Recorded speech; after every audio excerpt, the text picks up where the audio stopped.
स्वागत आहे तुम्हा सगळ्यांचं आरपी मराठी स्टोरीजमध्ये. चला सुरू करूया आजची स्टोरी. भेटा आपल्या कथेच्या नायकला. आरव सिंघानिया मुंबईतील प्रसिद्ध सिंघानिया उद्योग समूहाचा एकुलता एक वारस. उंच, देखणा, रुबाबदार आणि प्रचंड प्रभावशाली व्यक्तिमत्व असलेला तरुण. कॉलेजमध्ये त्याच्या नावाची वेगळीच दहशत होती. लोक त्याच्या रागाला घाबरायचे, कारण तो शांत असला तरी त्याच्या नजरेतच समोरच्याला गप्प करण्याची ताकद होती. तो कमी बोलणारा, गंभीर आणि स्वतःच्या जगात राहणारा होता. अहंकारी आणि हट्टी म्हणून त्याची ओळख होती, पण त्याच्या कठोर स्वभावामागे एक अतिशय खोल, प्रामाणिक आणि जपणारं मन दडलं होतं. ज्यावर तो प्रेम करायचा त्याला स्वतःपेक्षाही जास्त जपायचा. आपल्या कथेची नायिका सोनाक्षी, एक साधी, निरागस आणि स्वाभिमानी अनाथ मुलगी. हुशार असल्यामुळे तिला स्कॉलरशिपवर मोठ्या कॉलेजमध्ये शिकण्याची संधी मिळाली होती. तिच्या डोळ्यात स्वप्न होती, पण आयुष्याने तिला लहानपणापासूनच संघर्ष शिकवला होता. ती मनाने खूप भावूक, लाजरी आणि संस्कारी होती. स्वतःचा सन्मान आणि मर्यादा तिच्यासाठी सर्वात महत्त्वाच्या होत्या. भीतीमुळे ती अनेकदा स्वतःच्या भावनांपासून दूर पडायची, पण एकदा कुणाला मनापासून स्वीकारलं की त्याच्यावर जीवापाड प्रेम करणारी होती. एका गैरसमजातून सुरू झालेली त्यांची कहाणी भीती, अंतर, वेदना आणि प्रेमाच्या अनेक वर्णांमधून जात अखेर दोन मनांना एकमेकांचा खरा अर्थ शिकवून गेली. सोनाक्षी जशीच खोलीत शिरली, कुणीतरी तिला मागून घट्ट पकडलं. ती किंचाळणार इतक्यात समोरच्याचा हात तिच्या ओठांवर आला आणि तिचा आवाज घशातच अडकून राहिला. सोनाक्षी त्याच्या मजबूत पकडीत तडफडत राहिली. काय झालं मिसेस? इतकी घाबरतेस का? त्याच्या कानाजवळ आलेल्या मंद थंड आवाजाने तिच्या डोळ्यात भीती दाटून आली. तो इथे कसा? तो तर निघून गेला होता. तिने स्वतः त्याची गाडी बंगल्याबाहेर जाताना पाहिली होती. भीतीने तिचं हृदय जोरात धडधडू लागलं. माझ्यापासून लपतेस? तो तिच्या अजून जवळ येत कुजबुजला. तुला खरंच वाटतं माझ्याच घरात तू माझ्यापासून लपून राहू शकशील? त्याच्या प्रभावी धाकदायक आवाजाने सोनाक्षी अक्षरशः थरथर कापू लागली. मिसेस सोनाक्षी सिंघानिया, आता तू माझी आहेस. माझ्यापासून दूर जाणं तुझ्यासाठी अशक्य आहे. तो तिच्या कानाजवळ कुजबुजला आणि तिचे सगळे भान हरपून गेले. त्याच्या मिठीत ती पूर्णपणे निस्तेज झाली होती. सोनाक्षी एक अनाथ मुलगी होती. ती पुण्याजवळच्या एका अनाथाश्रमात वाढली होती. अभ्यासात हुशार असल्यामुळे तिला मुंबईतील सर्वात प्रतिष्ठित विद्यापीठात स्कॉलरशिपवर शिकण्याची संधी मिळाली होती. पण काही भयानक कारणांमुळे एका रात्री तिला अचानक तिचं शिक्षण अर्धवट सोडून पडून जावं लागलं. त्या रात्री ती हॉस्टेलमधून जीवाच्या आकांताने बाहेर पडली होती. त्याच रात्री तिला रस्त्याच्या कडेला एक बेशुद्ध महिला दिसली. सोनाक्षीने त्यांचा जीव वाचवला. त्या बदल्यात त्या महिलेने तिला आपल्या आलिशान बंगल्यात राहायला घेतलं, कारण सोनाक्षीने त्यांना सांगितलं होतं की ती अनाथ आहे आणि तिच्याकडे राहण्यासाठी कुठलीच जागा नाही. सोनाक्षी त्या महिलेची खूप आभारी होती. त्यांनी तिला फक्त आसरा दिला नव्हता, तर मुलीसारखं प्रेमही दिलं होतं. त्या बंगल्यात राहायला येऊन तिला जवळपास 1 महिना झाला होता. घरात फक्त ते दोघं पती पत्नी राहत होते. दोघेही अत्यंत धार्मिक आणि प्रेमळ स्वभावाचे होते. दर सकाळी घरात पूजा, अगरबत्तीचा सुगंध आणि मंदिरातील घंटांचा आवाज घुमत असे. मोठ्या बंगल्याच्या मागे नोकरांसाठी वेगळे क्वार्टर्स होते, पण सोनाक्षीला त्यांनी घरातच एक सुंदर मोठी खोली दिली होती. तिच्या शिक्षणापासून कपड्यांपर्यंत प्रत्येक खर्च ते करत होते. त्यांचा एकुलता एक मुलगा होता आरव सिंघानिया. तो आपल्या मित्रांसोबत युरोप ट्रिपला गेला होता.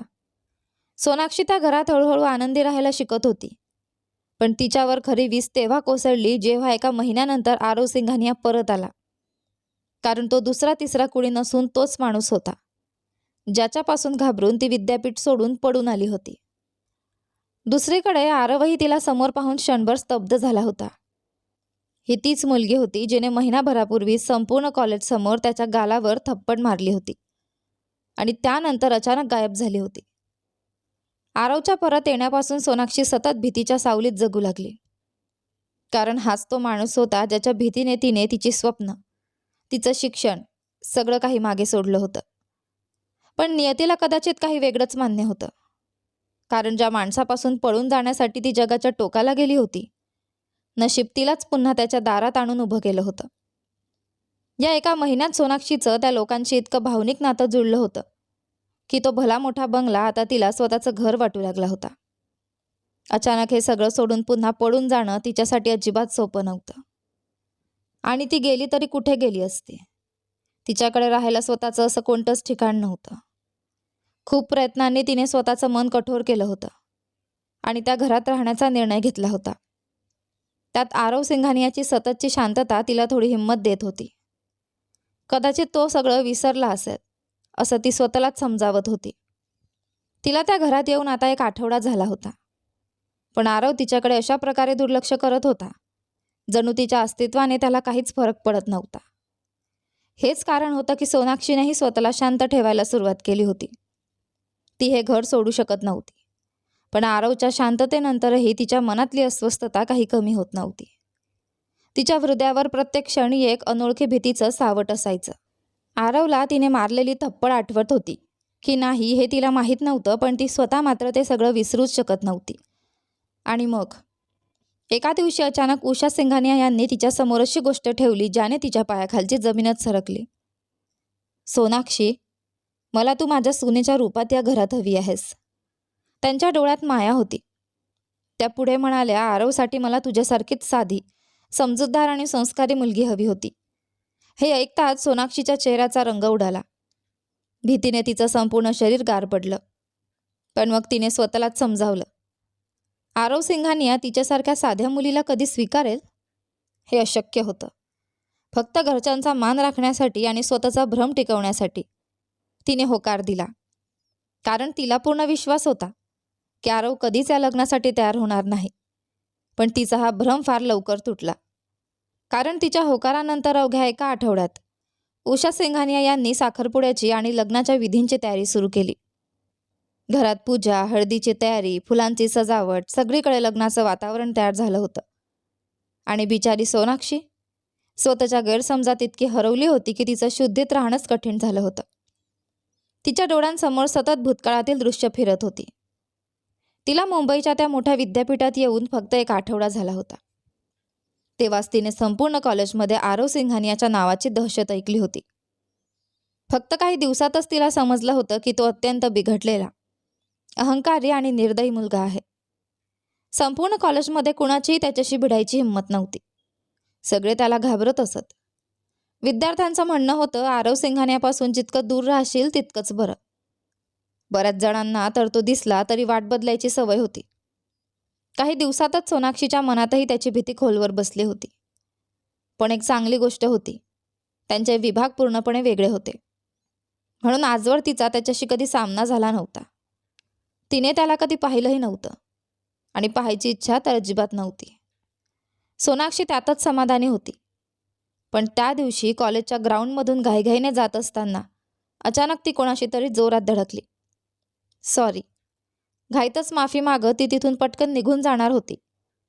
पण ती तिथून निघणार इतक्यात अचानक तिचा स्कार्फ मागून जोरात ओढला गेला.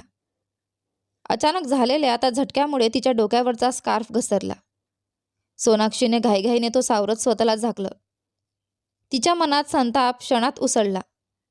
तिला वाटलं मागे उभ्या असलेल्या मुलाने मुद्दाम तिच्यासोबत ही घाणेरडी हरकत केली होती. रागाच्या भरात तिने क्षणाचाही विचार न करता मागे वळून समोर उभ्या त्या देखण्या तरुणाच्या गालावर जोरदार थप्पड मारली. त्या थप्पडीचा आवाज संपूर्ण ग्राउंडमध्ये घुमला. क्षणात सगळीकडे शांतता पसरली. समोर उभ्या त्या मुलाचा चेहरा लालबुंद झाला होता. रागाने की अपमानाने हेच समजत नव्हतं. सोनाक्षी थप्पड मारून तिथून निघणार होती तेवढ्यात तिची नजर त्याच्या जॅकेटच्या बटनावर अडकलेल्या तिच्या स्कार्फच्या टोकावर पडली. बहुतेक धडक लागली तेव्हा तो तिथे अडकला होता आणि त्यामुळेच तिचा स्कार्फ घसरला होता. क्षणात तिच्या चेहऱ्यावरचे सगळे रंग उडाले. म्हणजे त्याने काहीच केलं नव्हतं. तीच गैरसमज करून बसली होती. आता तिला अजून कधी आजूबाजूला गोठल्यासारखे उभे असलेले विद्यार्थी पाहत होती, तर कधी समोर उभ्या त्या तरुणाकडे, ज्याला तिने विनाकारण, तेही संपूर्ण कॉलेजसमोर थप्पड मारली होती. घाबरत तिने बोटं एकमेकांत गुंफले. ती माफी मागण्यासाठी ओठ उघडणार इतक्यात त्या मुलाने तिच्याकडे एक भयंकर, जळजळीत नजर टाकली. त्याने शांतपणे तिचा स्कार्फ बटनातून सोडवला आणि काहीही न बोलता तिथून निघून गेला. सोनाक्षीला वाटलं होतं नंतर कधीतरी ती त्याची माफी मागेल, पण तिच्या पायाखालची जमीन तेव्हा सरकली जेव्हा हॉस्टेलमधल्या मुलींनी तिला सांगितलं, "तू ज्याला थप्पड मारलीस ना, तो दुसरा कोणी नाही, आरव सिंघानिया आहे." हे नाव ऐकताच तिच्या अंगावर काटा आला. त्या मुलींनी आरवच्या रागाचे, त्याच्या निर्दयी स्वभावाचे असे भयानक किस्से सांगितले की सोनाक्षी भीतीने हादरून गेली. कोणी म्हटलं, तो ज्याच्यावर रागावतो त्याचं आयुष्य उद्ध्वस्त करतो, तर कुणी कुजबुजलं त्याच्याशी पंगा घेणं म्हणजे स्वतःचं संकट ओढवून घेणं. त्या रात्री सोनाक्षीला झोपही लागली नाही. तिच्या डोक्यात सतत एकच विचार घुमत होता, आरव सिंघानिया तिचा बदला नक्की घेईल. आणि दुसऱ्याच दिवशी कोणालाही काही न सांगता तिने हॉस्टेल सोडलं, कॉलेज सोडलं आणि मुंबईही सोडून निघाली. आरव तिच्यापर्यंत पोहोचण्याआधी तिला या सगळ्यापासून खूप दूर जायचं होतं. त्या रात्री मुंबईच्या सुनसान रस्त्यांवर मदतीसाठी भटकत असताना अचानक सोनाक्षीची नजर एका महिलेवर पडली. त्या रस्त्याच्या कडेला बेशुद्ध अवस्थेत पडल्या होत्या. आजूबाजूला मोठमोठी शोरूम्स, चमकणाऱ्या लाईट्स आणि महागड्या गाड्यांची वर्दळ होती. तो भाग शहरातील श्रीमंत लोकांचा कमर्शियल एरिया होता. लोक येत होते, पाहत होते आणि दुर्लक्ष करून पुढे निघून जात होते. जणू कुणाच्या जगण्या मरण्याने कोणालाच काही फरक पडत नव्हता. बहुतेक ती महिला शॉपिंगसाठी आल्या असाव्यात, पण अचानक काय झालं, कसं झालं कोणालाच माहीत नव्हतं. सोनाक्षी घाबरतच त्यांच्याजवळ बसली. तिने त्यांना शुद्धीवर आणण्याचा प्रयत्न केला, पण काहीच प्रतिसाद मिळत नव्हता. क्षणाचाही विलंब न करता तिने ॲम्ब्युलन्सला फोन केला. काही मिनिटातच रेस्क्यू टीम तिथे पोहोचली आणि त्या महिलेला हॉस्पिटलमध्ये नेण्यात आलं. त्या पूर्णपणे एकट्या असल्यामुळे सोनाक्षी त्यांच्यासोबत हॉस्पिटलला गेली. डॉक्टरांनी लगेच उपचार सुरू केले. तपासणीनंतर त्यांनी सांगितलं की त्या महिलेला तीव्र पॅनिक अटॅक आला होता. सोनाक्षी त्यांना शुद्ध येईपर्यंत तिथेच थांबली, किमान त्यांच्या घरच्यांना तरी माहिती देता यावी म्हणून. तसंही तिची वाट बघणारं स्वतःचं कसं घर तरी होतं कुठे. काही वेळानंतर त्या महिलेला शुद्ध आली. सोनाक्षीने त्यांच्या कुटुंबाला फोन करून सगळी माहिती दिली आणि तिथून निघण्याची तयारी केली. पण त्या महिलेने हट्टाने तिचा हात धरला. "तू कुठेही जाणार नाहीस. मी स्वतः तुला घरी सोडेन आणि तुझ्या आईवडिलांना भेटून तुझे आभार मानेन." त्यांच्या प्रेमळ शब्दांवर सोनाक्षी काही क्षण शांत राहिली. मग हळू आवाजात ती म्हणाली, माझं माझं कोणीच नाही." हे सांगताना तिच्या डोळ्यात नकळत पाणी आलं होतं. पण सोनाक्षीच्या कल्पनेतही नव्हतं की ती महिला तिला स्वतःसोबत त्यांच्या घरी घेऊन जाण्याचा निर्णय घेतील. सुरुवातीला सोनाक्षीने खूप नकार दिला. एक अनोळखी व्यक्तीवर इतक्या सहज विश्वास कसा ठेवायचा? पण त्या महिलेच्या डोळ्यातील माया, त्यांचा प्रामाणिकपणा आणि सततचा आग्रह, शेवटी सोनाक्षी हरली आणि ती त्यांच्यासोबत त्या भव्य सिंघानिया बंगल्यात आली. पहिला महिना खूप शांत आणि सुंदर गेला. त्या घराने तिला पहिल्यांदाच सुरक्षिततेची जाणीव दिली होती. उषा सिंघानिया तिच्यावर मुलीसारखं प्रेम करत होत्या. घरात सकाळची पूजा, मंदिरातील घंटांचा आवाज, सणांची तयारी, हे सगळं तिच्या रिकाम्या आयुष्यात हळूहळू रंग भरत होतं. पण तिचं सगळं शांत आयुष्य एका क्षणात कोसळलं जेव्हा तिला समजलं उषा सिंघानियाचा मुलगा म्हणजे आरव सिंघानिया. ते नाव ऐकताच तिच्या अंगातून रक्तच निघून गेल्यासारखं वाटलं. त्या दिवसानंतर तिचा सगळा चैन सुकून हरवून गेला. जे घर तिला कधी सुरक्षित आसरा वाटत होतं, त्याच घरात आता ती घाबरत जगू लागली होती. आरवची भीती तिच्या मनावर इतकी खोलवर बसली होती की त्याची चाहूल लागली तरी ती दचकून जायची. पण विचित्र गोष्ट म्हणजे आरव तिच्याशी असं वागत होता जणू तो तिला ओळखतच नाही. ना राग, ना प्रश्न, ना बदला. आणि कदाचित ह्याच शांततेने सोनाक्षीची भीती अजून वाढत होती. ती कसंबसं त्या घरात दिवस काढत होती. पण आता त्याच माणसाशी लग्न, ज्याला पाहिलं की तिच्या मनात भीती दाटून यायची. सोनाक्षीसाठी ते कोणत्याही भयानक स्वप्नापेक्षा कमी नव्हतं. पण स्वतःच्या मूर्खपणामुळे सोनाक्षी नकळत अशा जाळ्यात अडकली होती, ज्यातून बाहेर पडणं आता तिच्यासाठी अशक्य होत चाललं होतं. कॉलेजमध्ये असतानाच तिने आरव सिंघानियाच्या हट्टी स्वभावाचे आणि प्रचंड अहंकाराचे असंख्य किस्से ऐकले होते. म्हणूनच तिला पूर्ण खात्री होती की आरव तिच्यासारख्या साध्या मुलीला कधीच स्वीकारणार नाही. ही तर फक्त त्याच्या आईची इच्छा होती. पण आरव, तो तर हे ऐकताच नकार देईल असं तिला वाटत होतं. शेवटी तिने संपूर्ण कॉलेजसमोर त्याच्या गालावर थप्पड मारली होती. तो तिचा द्वेषच करत असेल हे तिला निश्चित वाटत होतं. आणि जितका तो देखणा, श्रीमंत आणि गर्विष्ठ होता, तितकीच त्याला स्वतःसाठी एखादी अत्यंत सुंदर उच्चभ्रू मुलगी पत्नी म्हणून हवी असेल असं सोनाक्षीला वाटायचं. म्हणूनच भीती असूनही तिने सहजपणे होकार दिला होता. कारण तिच्या मनाला कुठेतरी तिला विश्वास होता की आरव सिंघानिया तिच्याशी लग्न करणारच नाही. हे शक्यच नव्हतं. पण ती तिच्याच या खात्रीत हरली होती. कारण एक गोष्ट मात्र खरी होती. आरवसारख्या माणसाची लग्न म्हणजे स्वतःहून मृत्यूला मिठी मारण्यासारखं होतं. शेवटी खूप धैर्य एकवटून सोनाक्षीने उषा सिंघानियाला नकार दिला. तिने थरथरत्या आवाजात सांगितलं, मी फक्त तुमच्या आनंदासाठी हो म्हणाले होते, पण माझं मन या नात्यासाठी तयार नाही. ती पुढे काही बोलली नाही. तिला आरवची भीती वाटते हेही स्पष्ट सांगितलं नाही. पण उषा सिंघानियांच्या प्रेमळ स्वभावामुळेच तिला पहिल्यांदाच स्वतःच्या मनातलं बोलायची हिंमत मिळाली होती. सोनाक्षीला भीती होती की त्या तिच्यावर रागावतील, कदाचित जबरदस्ती करतील किंवा रागाच्या भरात तिला घराबाहेर काढून देतील. शेवटी तिने होकार दिल्यानंतर लग्नाच्या फक्त 1 दिवस आधी नकार दिला होता. पण तिच्या अपेक्षेच्या पूर्ण विरुद्ध घडलं. उषा सिंघानिया काही दिवस शांत राहिल्या. त्यांच्या डोळ्यात दुखावलेपणा स्पष्ट दिसत होता. पण त्यांनी सोनाक्षीवर ना राग काढला ना तिला दोष दिला.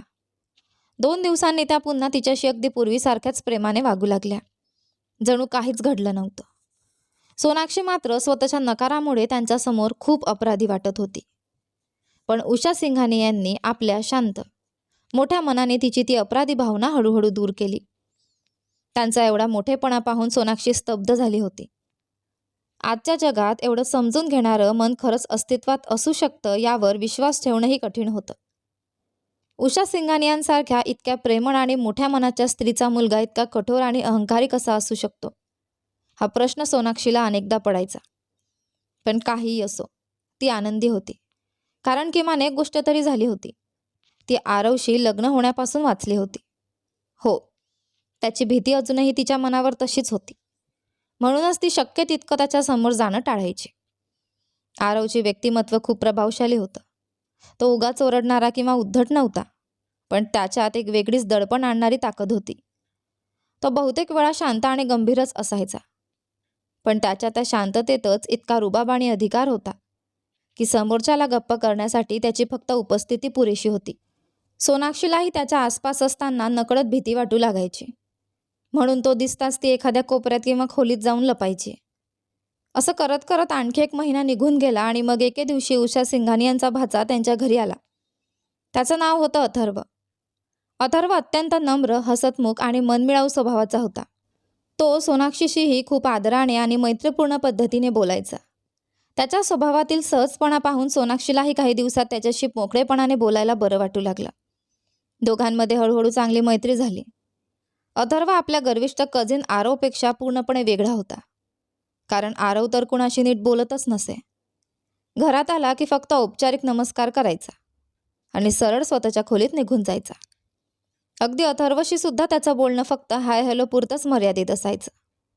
बाकी वेळ तो स्वतःच्या शांत बंद जगातच राहायचा. अथर्व जवळपास 1 आठवडा सिंघानिया बंगल्यात राहिला होता.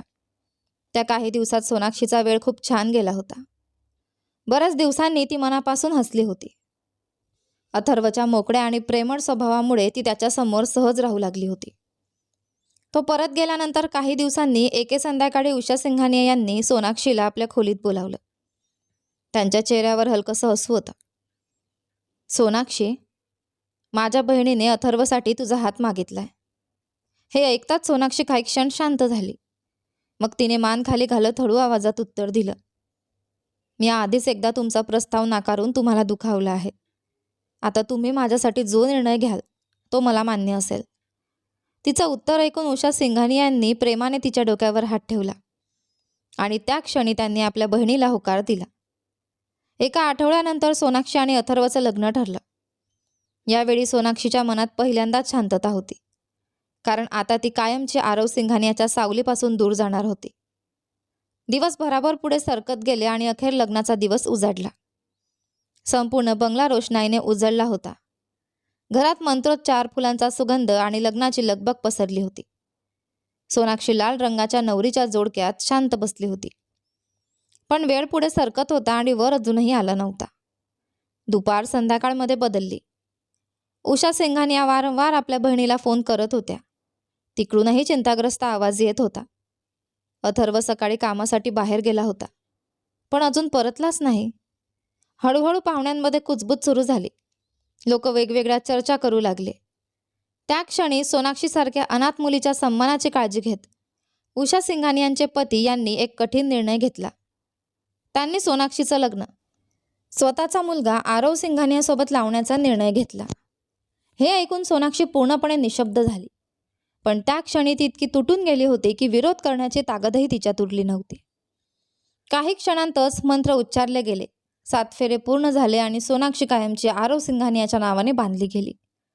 तिची अवस्था इतकी असह्य झाली होती की ती ना विरोध करू शकली ना नकार देऊ शकली. लग्नानंतर नवरी बनलेल्या सोनाक्षीला आरवच्या खोलीत नेण्यात आलं. त्या क्षणी तिला असं वाटत होतं जणू तिच्या आयुष्यातलं सर्वात भयानक स्वप्न खरं झालं आहे. ती भीतीने पूर्ण थरथरत होती.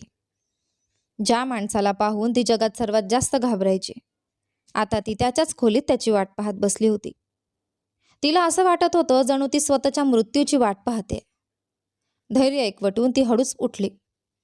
कदाचित इथून पडून जाण्याचा काही मार्ग निघेल या आशेने ती खोलीभर नजर फिरवू लागली.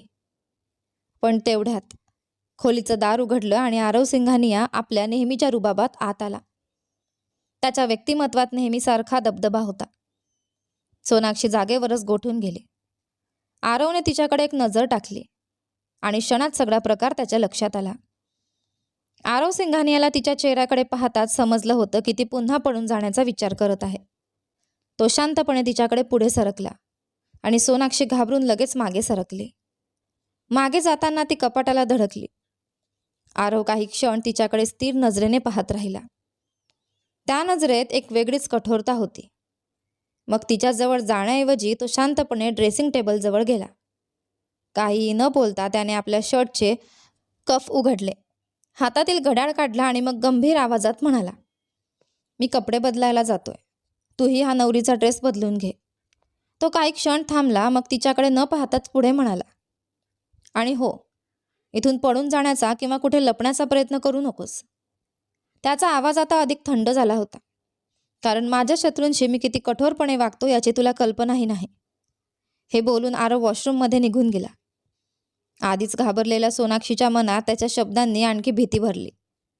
तो मला स्वतःचा शत्रू समजतो? हा विचारच तिच्या अंगावर शहारे आणण्यासाठी पुरेसा होता. म्हणजे तो अजूनही त्या थप्पडीचा बदला घ्यायचा विचार करत होता. भीतीने तिचं हृदय वेड्यासारखं धडधडू लागलं. ती घाईघाईने दरवाजाकडे धावली, पण दरवाजा आधीच लॉक होता. हताश होऊन तिने खोलीभर नजर फिरवली आणि तेव्हाच तिची नजर भिंतीवर असलेल्या मोठ्या कपाटावर पडली. क्षणात तिच्या मनात एक कल्पना चमकली. तिने पटकन कपाट उघडलं, आतले कपडे बाजूला केले आणि स्वतः आत जाऊन बसली. कपाट आतून खूप मोठं होतं. ती सहज त्यात लपली. स्टायलिंग दरवाजा अलगद बंद करत ती ओलसर डोळ्यांनी कपाटाच्या भिंतीला डोकं टेकवून बसली. तेवढ्यात वॉशरूमचं दार उघडल्याचा आवाज आला. सोनाक्षी भीतीने अक्षरशः थरथर कापू लागली. तिने स्वतःचा श्वासही रोखून धरला. आरव बाहेर आला आणि रिकामी खोली पाहून हलकासा दीर्घ श्वास घेत नकारार्थी मान हलवली. खोलीत येतानाच त्याने दरवाजा लॉक केला होता. तिच्या स्वभावाचा अंदाज त्याला आधीपासूनच होता, म्हणून टेरेसचं दारही त्याने आधीच बंद करून ठेवलं होतं. म्हणजे ती खोली बाहेर जाऊ शकत नव्हती. याचा अर्थ स्पष्ट होता, ती खोलीतच कुठेतरी लपली होती. हा विचार करत त्याने खोलीभर नजर फिरवली आणि मग त्याची नजर त्या कपाटावर स्थिरावली, ज्याचा स्लायडिंग दरवाजा किंचितसा उघडा राहिला होता. क्षणात त्याला सगळं समजलं. तो शांतपणे कपाटाजवळ आला आणि एका झटक्यात त्याने कपाटाचा दरवाजा बाजूला सरकवला. समोर नवरीच्या जोडक्यात घाबरून बसलेली सोनाक्षी दिसली. त्याला पाहताच तिच्या चेहऱ्याचा रंग उडाला. आरव काही क्षण तिच्याकडे पाहत राहिला. मग ओठांवर हलकीशी उपरोधिक स्मित आणत म्हणाला, "लपाछपी खेळून झाली असेल तर आता बाहेर ये." समोरून आलेल्या आरवच्या गंभीर आवाजाने सोनाक्षीने भीती मिश्रित नजरेने त्याच्याकडे पाहिलं. त्या क्षणी तिच्यात इतकीही ताकद उरली नव्हती की ती हलू शकली असती. कपाटातून बाहेर पडण्याचं धाडस करताच तिचं हृदय पुढे काय होईल या भीतीने थरथरत होतं. तिची ती अवस्था पाहून आरव हलकासा वाकला. त्याने तिचा हात पकडून तिला सहज उचललं आणि आपल्या मिठीत घेत थेट ड्रेसिंग टेबल समोरच्या खुर्चीवर बसवलं. सोनाक्षी स्तब्ध बसून होती. आरव शांतपणे तिचे जड दागिने काढू लागला. एक एक दागिना काढत तो खाली टाकत होता. त्या जड ओझ्यातून तिला मोकळं करत तो कपाटाजवळ गेला आणि स्वतःचाच एक साधा ट्रॅक पॅन्ट आणि शर्ट घेऊन तिच्यासमोर आला. कारण तिचे कपडे अजून खाली तिच्या जुन्या खोलीतच होते. त्याने कपडे तिच्याकडे देत गंभीर आवाजात म्हटलं, लवकर जाऊन कपडे बदल. मग तिच्या घाबरलेल्या चेहऱ्याकडे पाहत तो उपरोधाने म्हणाला, आणि चेहऱ्यावरचं हे भीतीचा मुखवटाही पुसून टाक. त्याने तिच्या चेहऱ्यावरच्या मेकअपकडे इशारा केला. मग तिचा हात धरून तो तिला वॉशरूमच्या दारापर्यंत घेऊन गेला आणि हलक्याशा जोराने आत ढकलून दार बंद केलं. सोनाक्षी संपूर्ण वेळ एखाद्या पुतळ्यासारखी उभी होती. तिला अजूनही हे सगळं खरं वाटत नव्हतं. तेवढ्यात बाहेरून आरवचा आवाज आला, 5 मिनिटात स्वतः बाहेर ये, नाहीतर 6व्या मिनिटाला मी आत येईन. त्याच्या त्या थंड इशाऱ्याने ती दचकली. ती घाईघाईने तयार झाली, पण कितीही प्रयत्न करूनही तिच्या चेहऱ्यावरचा पूर्ण मेकअप निघत नव्हता. अचानक दरवाजावरची नॉक ऐकून ती घाबरून उडीच मारते. कसाबसा चेहरा स्वच्छ करून ती मान खाली घालून बाहेर आली. पण आता पुढे काय होणार या विचाराने तिचं हृदय अजूनच घाबरत होतं. त्या माणसाकडून कुठल्याही चांगल्या गोष्टीची अपेक्षा करणं अशक्य होतं. आरव वॉशरूमच्या दाराजवळ तिची वाट पाहत उभा होता. ती बाहेर येताच त्याने पुन्हा तिला सहज उचललं आणि बेडवर बसवलं. मग खाली पडलेले तिचे दागिने उचलले आणि खोलीतल्या मोठ्या फायरप्लेसमध्ये टाकून दिले. सोनाक्षी घाबरलेल्या नजरेने ते सगळं पाहत होती.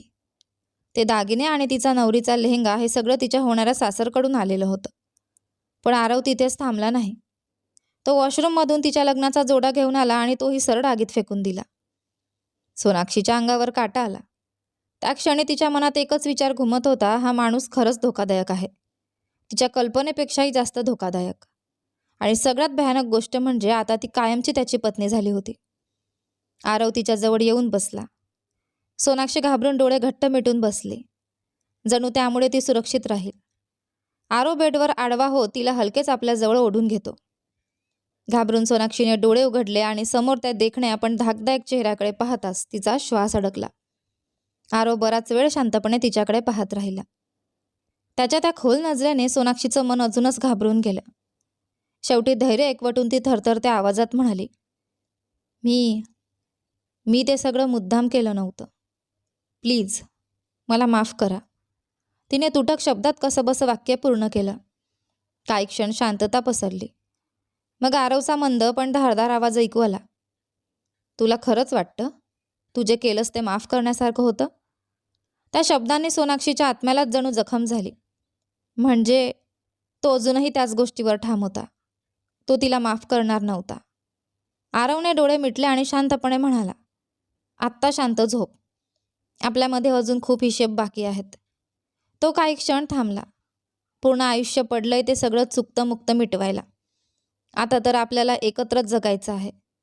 हे बोलून आरव शांत झाला. तर दुसरीकडे सोनाक्षी भीतीने हुंदके दाबत डोळे घट्ट मिटून पडली होती. पुढचा दिवस पूर्णपणे रिसेप्शनच्या तयारीत गेला. त्या रात्री मात्र सोनाक्षी उषा सिंघानियासोबत त्यांच्या खोलीत झोपले. लग्नाआधी आरव घराबाहेर असला की त्या दोघी नेहमी एकत्र झोपायच्या.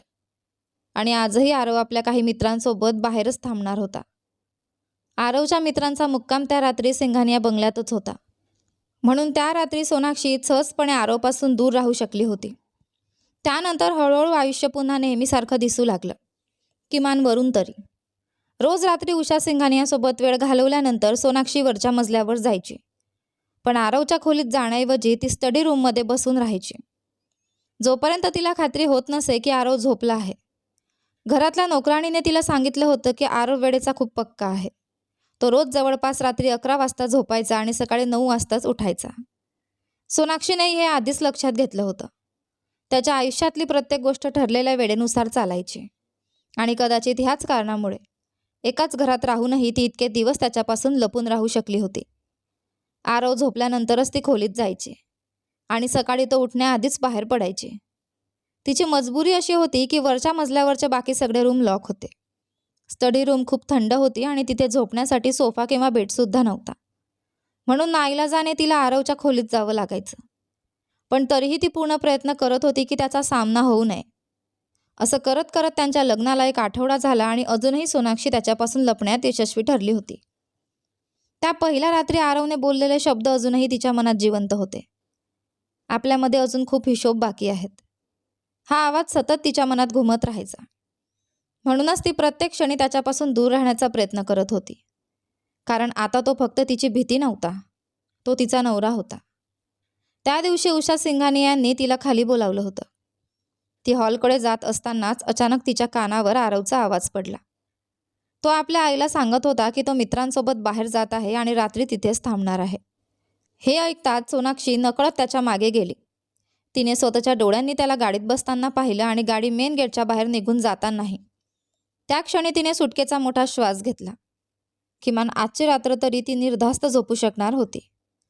लग्नानंतर ती बेडवर झोपण्याची हिंमतही करत नव्हती. ती रोज सोफ्यावरच झोपायची. थोडा वेळ उषा सिंघानियाजवळ बसून ती थकवा आलाय असं सांगत आज नेहमीपेक्षा लवकर वर आली. पण ती खोलीत शिरताच अचानक कुणीतरी मागून तिला घट्ट पकडलं. ती किंचाळणार इतक्यात समोरच्याचा हात तिच्या ओठांवर आला आणि तिचा आवाज दाबला गेला. सोनाक्षी त्या मजबूत पकडीत तडफडत राहिली. तिच्या कानाजवळ आरवचा मंद आवाज घुमला. काय झालं मिसेस? इतकी घाबरतेस का? त्याचा आवाज ऐकताच तिच्या डोळ्यात भीती दाटली. तो इथे कसा? तो तर निघून गेला होता. तिने स्वतः त्याची गाडी बाहेर जाताना पाहिली होती. भीतीने तिचं हृदय वेगाने धडधडू लागलं. आरव तिच्या अजून जवळ झुकला. माझ्यापासून लपतेस? त्याचा गंभीर प्रभावी आवाज ऐकताच सोनाक्षी अक्षरशः थरथर कापू लागली. तुला खरंच वाटतं माझ्याच घरात तू माझ्यापासून वाचू शकशील? तो आणखी जवळ येत तिच्या कानाशी कुजबुजला. मिसेस सोनाक्षी सिंघानिया, आता तू माझी आहेस. माझ्यापासून दूर जाणं अशक्य आहे. त्याच्या त्या जवळिकीने आणि आवाजातील दडपणाने तिचं भान हरपलं. ती थेट त्याच्या मिठीतच बेशुद्ध झाली. आरव काही क्षण तसाच तिच्याकडे पाहत राहिला.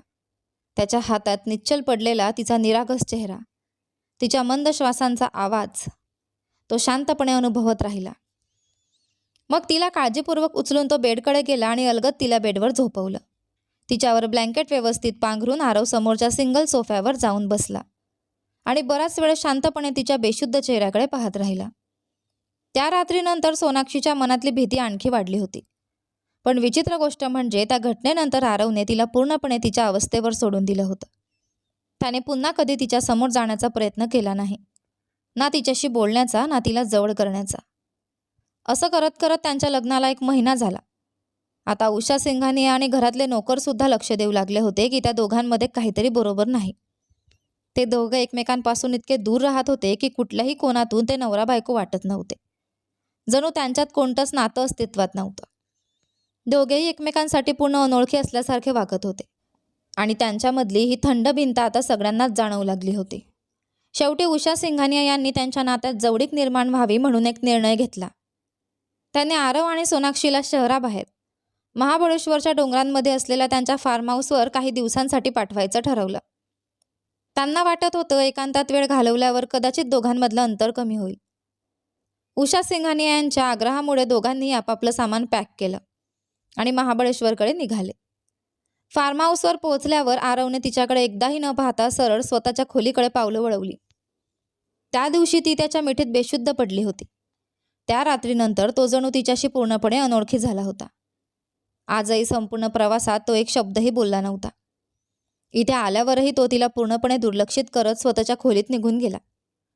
लग्नाआधी जसा तो तिच्या अस्तित्वाकडे दुर्लक्ष करायचा तसाच तो अजूनही वागत होता. जणू तो तिला ओळखतच नाही. लग्नाआधी त्याच्या या अलिप्त वागण्यामुळे सोनाक्षी सुटकेचा श्वास घ्यायची. पण आता लग्नानंतर त्यांचं हे परकेपण तिच्या मनाला विचित्रपणे टोचू लागलं होतं. आरवचं पूर्णपणे तिच्यापासून दूर राहणं तिला नकळत दुखावू लागलं होतं. कदाचित त्यांच्या नात्याचाच परिणाम होता की आरवचं वागणं आता सोनाक्षीवर खोलवर परिणाम करू लागलं होतं. आणि कदाचित तिलाही हे जाणवलं नव्हतं की ज्याच्यापासून ती इतकी घाबरायची त्यालाच नकळत तिने आपल्या मनात स्थान दिलं होतं. लग्नानंतर भीतीतच का होईना पण आरव तिच्या हृदयात घर करून बसला होता. मात्र त्याची भीती तिच्यावर इतकी हावी होती की ती स्वतःच्या प्रेमालाही ओळखू शकत नव्हती. ती स्वतःच्या भावनांपासूनच पळत होती आणि आता आरवचं हे सतत दुर्लक्ष करणं तिच्या मनाला खोलवर दुखावत होतं. त्याचं असं परक्यासारखं वागणं तिला आतून अस्वस्थ करून टाकत होतं. कारण ती शेवटी एक साधी भारतीय मुलगी होती, जिला आपल्या नवऱ्याचं प्रेम, लक्ष आणि आपुलकी हवी होती. पण तिच्या मनात बसलेली ती भीती तिला आरवकडे एक पाऊलही टाकू देत नव्हती. तरीही हेही खरं होतं की आता त्यांचं परकेपण तिच्या मनाला बोचू लागलं होतं.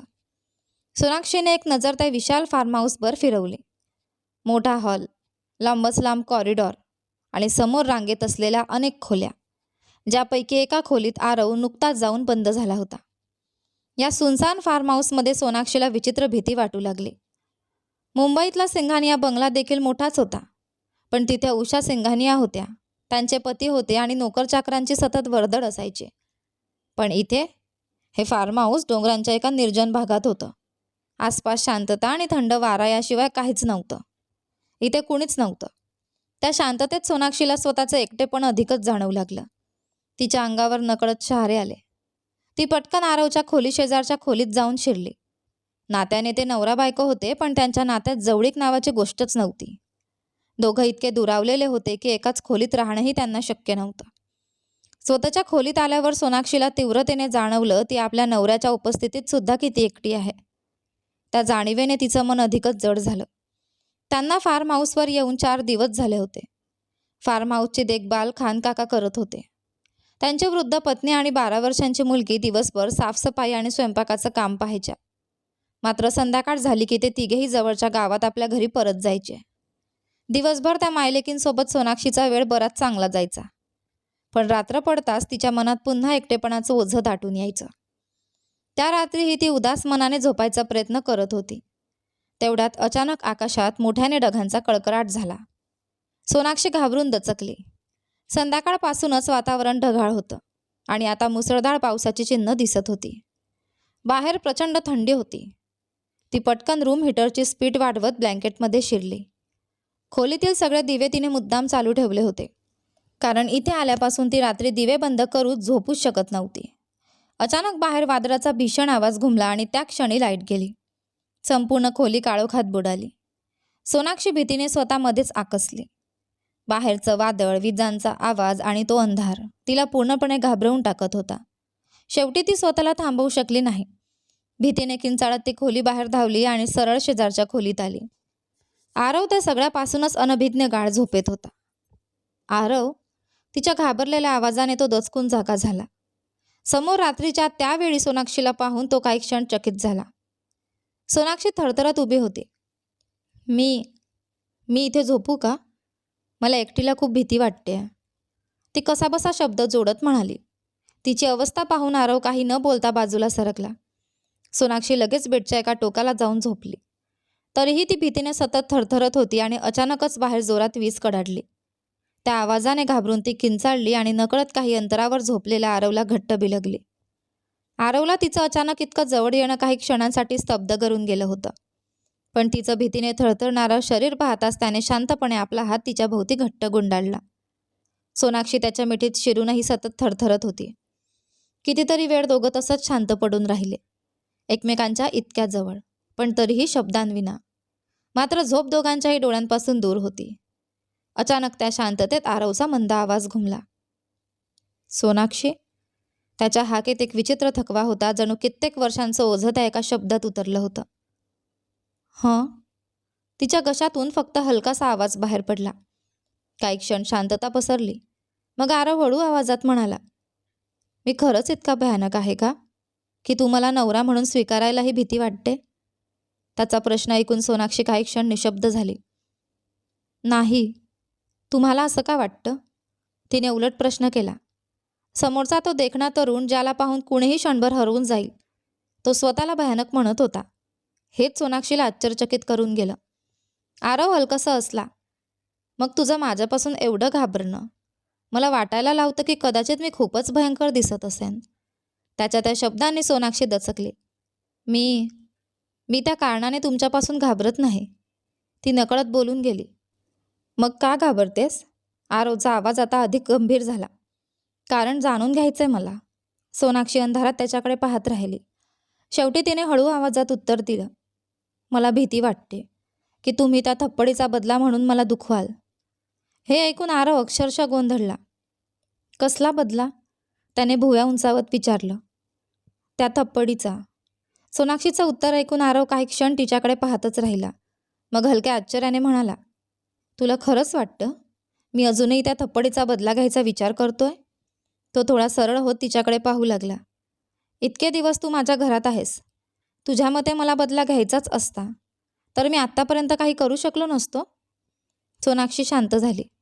आरव पुन्हा म्हणाला, मी असं काय केलं ज्यामुळे तुला वाटतं की मी तुला त्रास द्यायचा विचार करतोय? सोनाक्षी काही क्षण गप्प राहिली. मग हळूहळू तिच्या मनात साचलेलं सगळं बाहेर येऊ लागलं. कॉलेजमध्ये तुमच्या रागाच्या आणि अहंकारी स्वभावाच्या खूप गोष्टी ऐकल्या होत्या. लोक म्हणायचे तुमच्याशी पंगा घेणाऱ्याचं आयुष्य खराब होतं. ती थोडी थांबली. हॉस्टेलमधल्या मुलींनी मला इतकं घाबरवलं की मला वाटलं तुम्ही माझं आयुष्य उद्ध्वस्त कराल. तिने नकळत त्याच्याकडे पाहिलं. आणि लग्नाच्या रात्री तुम्ही मला तुमचा शत्रू म्हटलात. हिशेब बाकी आहेत असंही बोललात. तिचा आवाज अजून मंद झाला. म्हणून मला वाटलं तुम्ही हे लग्न फक्त बदला घेण्यासाठी केलं. तिचं बोलणं ऐकून आरव बराच वेळ शांत राहिला. मग त्याने दीर्घ श्वास घेतला. कॉलेजमध्ये लोक माझ्याबद्दल काय बोलतात किंवा तू काय ऐकलंस हे मला माहीत नाही. त्याचा आवाज आता शांत होता. हो, मी थोडा पटकन रागावतो. माझा संयम कमी आहे आणि त्यामुळे माझी इमेज लोकांच्या नजरेत कदाचित कठोर असेल. तो काही क्षण थांबला. पण जिथपर्यंत तुझा प्रश्न आहे, त्याने तिच्याकडे खोल नजरेने पाहिलं. हो, त्या दिवशी तुझी थप्पड मला खूप लागली होती. त्याच्या आवाजात आता प्रामाणिकपणा होता. माझा अहंकार दुखावला गेला होता. मग तो हलकसा असला. पण राग शांत झाल्यावर मला जाणवलं की तू ते मुद्दाम केलं नव्हतंस. त्याने तिच्या केसांची एक बट हलकेच बाजूला केली. माझ्या आसपासच्या मुली कायम माझं लक्ष वेधून घेण्यासाठी स्वतःची मर्यादा विसरायच्या. त्याचा आवाज मंद झाला. पण तू पहिली मुलगी होतीस जिने स्वतःचा सन्मान आणि लाज जपण्यासाठी माझ्यावर हात उचलला. सोनाक्षी स्तब्ध झाली. आरव तिच्याकडे पाहत पुढे म्हणाला, आणि कदाचित तिथेच मी तुझ्यावर हरलो. त्याच्या डोळ्यात हलकी स्मित रेषा उमटली. तुझं ते वागणं थेट माझ्या मनात उतरलं. तो हळू आवाजात पुढे म्हणाला, पण मला हे समजेपर्यंत खूप उशीर झाला होता. तोपर्यंत तू गायब झाली होतीस. त्याने डोळे मिटले. मी तुला खूप शोधलं सोनाक्षी. पूर्ण 1 महिना. प्रत्येक ठिकाणी. पण तू कुठेच सापडली नाहीस. तो हलकासा हसला. आणि मग जेव्हा मी सगळ्या आशा सोडून घरी परतलो, त्याने तिच्याकडे पाहिलं, तेव्हा तू मला माझ्याच घरात भेटलीस. त्याच्या आवाजात त्या क्षणाची आठवण होती. त्यावेळी मला जितकं आश्चर्य वाटलं तितकाच आनंदही झाला होता. मग तो शांतपणे म्हणाला, पण तुझ्या डोळ्यातला माझ्याविषयीचं भय पाहून मी कधीच तुझ्याशी बोलायची हिंमत केली नाही. तुझ्याशी लग्न करण्याचा प्रस्ताव मी स्वतः आईसमोर ठेवला होता. आरवचा मंद आवाज त्या अंधाऱ्या खोलीत घुमला. पण तू मला नकार दिलास आणि त्या गोष्टीने मला आतून खूप जखमी केलं. तो काही क्षण शांत झाला. मग हळू आवाजात पुढे म्हणाला, आणि जेव्हा मला कळालं की तू दुसऱ्या कुणाशी लग्न करतेस, त्याच्या डोळ्यात दडपलेली वेदना चमकली. तेव्हा माझ्या आत अक्षरशः आग पेटली होती. त्याने तिचा हात अलगद आपल्या हातात घेतला. मी माझ्या डोळ्यांसमोर तुला दुसऱ्याचे होताना पाहू शकत नव्हतो. सोनाक्षी निशब्द त्याच्याकडे पाहत राहिली. आरव शांतपणे पुढे म्हणाला, म्हणूनच लग्नाच्या दिवशी मी अथर्वला तिथून दूर नेण्याची व्यवस्था केली. आणि तू माझी झालीस. सोनाक्षीच्या डोळ्यात आश्चर्य दाटलं. आरव हलकसं हसला. ज्या हिशोबाबद्दल मी बोलत होतो तो फक्त एवढाच होता की तू मला नाकारून दुसऱ्याला स्वीकारलं होतंस. तो तिच्या डोळ्यात पाहत कुजबुजला. आणि शत्रू? हो, तू खरंच माझी शत्रू होतीस. माझ्या हृदयाची, माझ्या आत्म्याची. त्या शब्दांनी सोनाक्षीच्या डोळ्यात पाणी आलं. आरवचा आवाज आता अधिक मृदू झाला. लग्नानंतर तुझं सतत माझ्यापासून दूर पडणं पाहून मला तुला जवळ करावंसं वाटलं. पण त्या रात्री तू माझ्या मिठीत बेशुद्ध पडलीस. त्याने डोळे मिटले. आणि मी घाबरलो. मला वाटलं मी तुला जबरदस्तीने आणखी दुखावेन. तो हलक्या आवाजात म्हणाला, म्हणून मी तुला तुझ्या अवस्थेत सोडून दिलं. कारण मला तुला त्रासात पाहवत नव्हतं. त्याने एक दीर्घ श्वास घेतला. पण त्या सगळ्यात मी रोज स्वतःही जळत राहिलो. तो शांत स्वभावाचा माणूस आज पहिल्यांदाच इतकं बोलत होता आणि बोलतच राहिला होता. सोनाक्षी अविश्वासाने त्याच्याकडे पाहत राहिली. त्याच्या प्रत्येक शब्दातली वेदना तिला स्पष्ट जाणवत होती. तिने काय केलं होतं?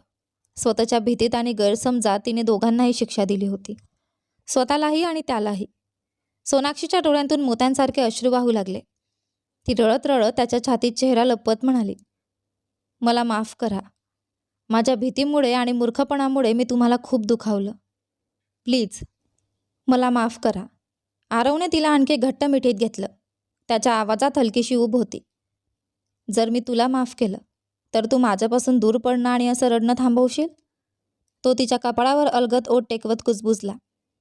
माझं प्रेम स्वीकारशील? सोनाक्षी जोरात रडतच मान हलवते.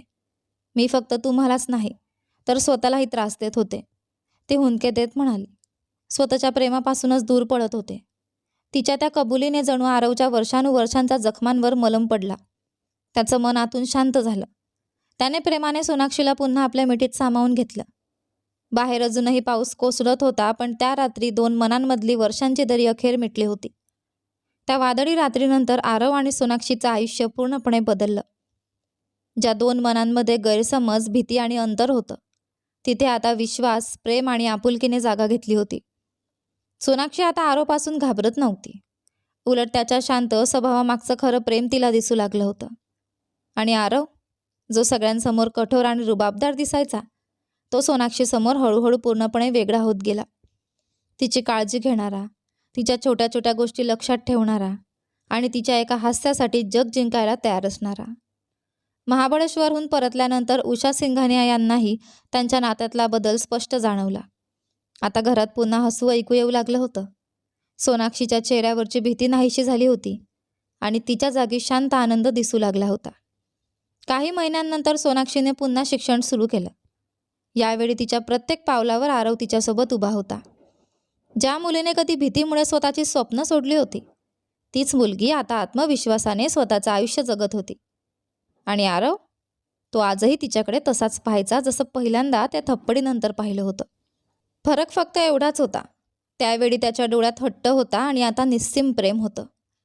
काळ पुढे सरकत गेला, पण त्यांच्या नात्यातली जवळीक दिवसेंदिवस अधिक सुंदर होत गेली. कारण खरं प्रेम हे भीतीत नाही, तर विश्वासात वाढतं.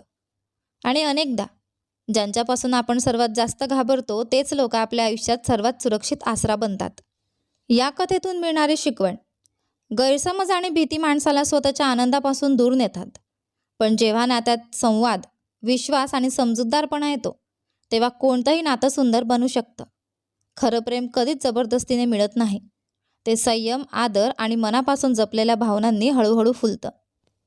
तर ही आहे आपली आजची कथा, जी इथे संपली आहे. आशा आहे तुम्हाला संपूर्ण कथा आवडली असेल. कशी वाटली ते मला कमेंट करून नक्की सांगा. सोबत व्हिडिओला लाईक करा, शेअर करा आणि चॅनलवर नवीन असाल तर सबस्क्राईब करा. आणि हो, नोटिफिकेशन बेल नक्की दाबा, जेणेकरून येणाऱ्या पुढील व्हिडिओची अपडेट तुम्हाला सर्वात आधी मिळेल. धन्यवाद. भेटूया अशाच एका नवीन कथेत.